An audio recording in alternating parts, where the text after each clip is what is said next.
There are moments in life when everything feels normal on the outside, but inside your heart is carrying questions you don't even know how to speak. You go through your routine, you talk to people, you scroll through your phone, you smile when required, yet something deep within you feels unsettled. Maybe it's worry about your future. Maybe it's pain from your past. Maybe it's exhaustion from fighting battles no one else sees. And today, before this day ends, Jesus wants you to hear this: you are not alone, you are not forgotten, and your story is not over. You might think this is just another video, another message, another voice on the internet. But sometimes God uses the simplest things to reach us at the exact right moment. Nothing about your life is random. The struggles you've faced, the doors that closed, the delays that frustrated you, none of it surprised him. While you were worrying about tomorrow, he was already standing in it. While you were crying over what you lost, he was preparing what you need. Jesus sees the weight you've been carrying, the silent prayers you whispered when no one was around, the tears that fell at night when you felt too weak to pretend anymore, the disappointment you tried to hide behind strength. He saw it all, and not once did he turn away from you. Not once did he say you were too broken, too messy, or too far gone. Sometimes we believe that if we were stronger in faith, we wouldn't struggle. If we prayed more, we wouldn't feel anxious.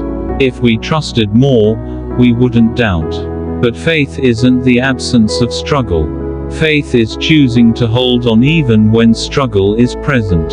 And the fact that you're still here, still searching, still listening, that means your faith is alive.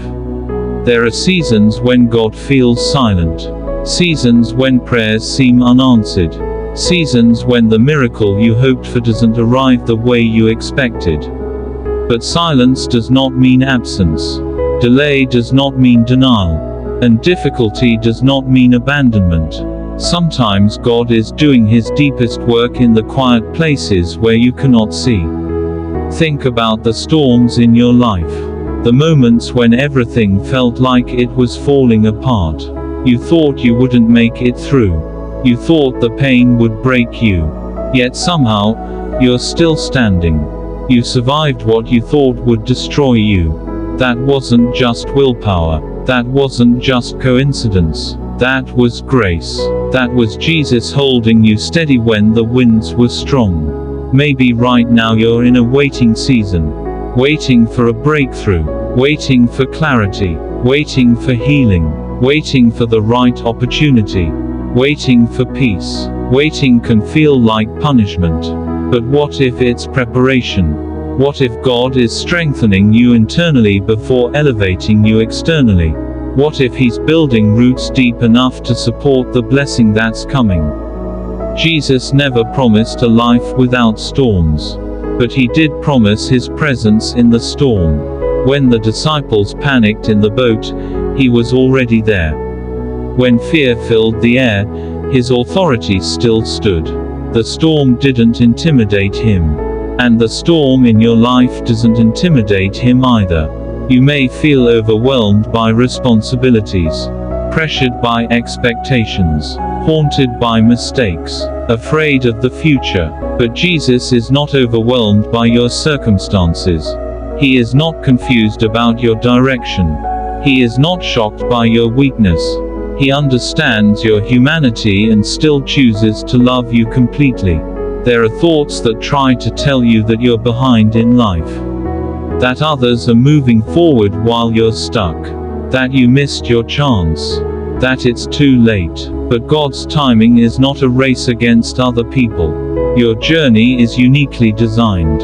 What is meant for you will not pass you. What God has written for your life cannot be erased by delay. Before this day ends, hear this clearly: you are deeply loved.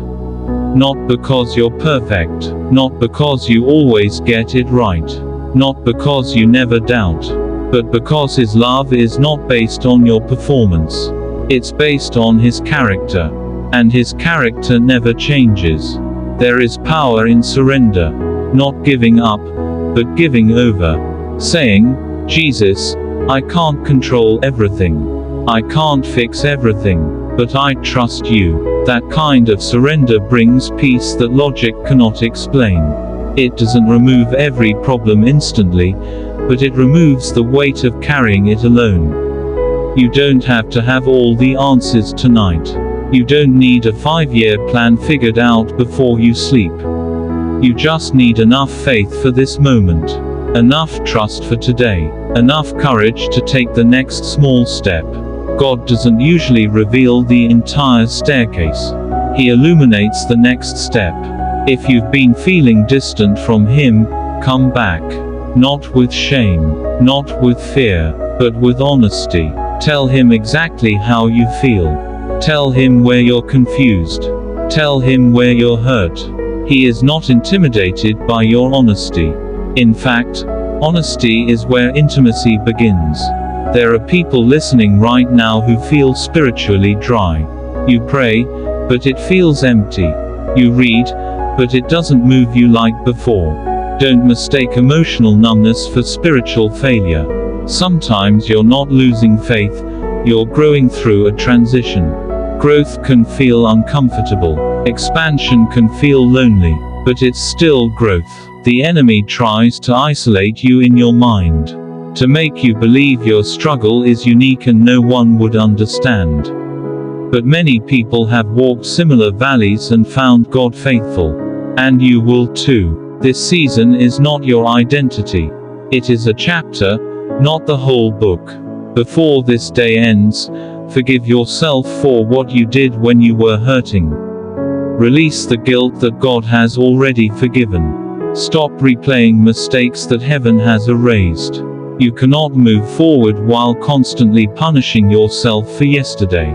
And if someone hurt you, release that too. Forgiveness doesn't mean what they did was right. It means you refuse to let their actions control your peace. Jesus forgave even while He was suffering. That kind of strength is available to you. Your future is not defined by your lowest moment. It is shaped by God's highest purpose. Even when you don't see progress, things are shifting. Even when you don't feel strong, strength is forming. Even when you think nothing is happening, heaven is working. Tonight, as this day closes, choose to rest instead of worry. Choose to trust instead of overthink. Choose to believe instead of assume the worst. The same God who carried you through yesterday will carry you through tomorrow. And one day, you will look back at this exact season and realize it was building you, not breaking you. You will see how doors that closed protected you. How delays redirected you. How pain matured you. How waiting deepened you. And you will thank God for prayers that weren't answered the way you wanted, because they were answered the way you needed. Before this day ends, let this truth settle in your spirit: Jesus is near. Closer than your fears. Closer than your doubts. Closer than your mistakes. His love has not weakened. His plan has not failed. His hand has not moved away from your life. You are still chosen. You are still called. You are still loved. And tomorrow is not something to fear. It is something already held in His hands. So breathe. Slow down. Release the pressure. Lift your eyes. And remember, before this day ends, Jesus wanted you to hear this: everything is going to be okay in Him.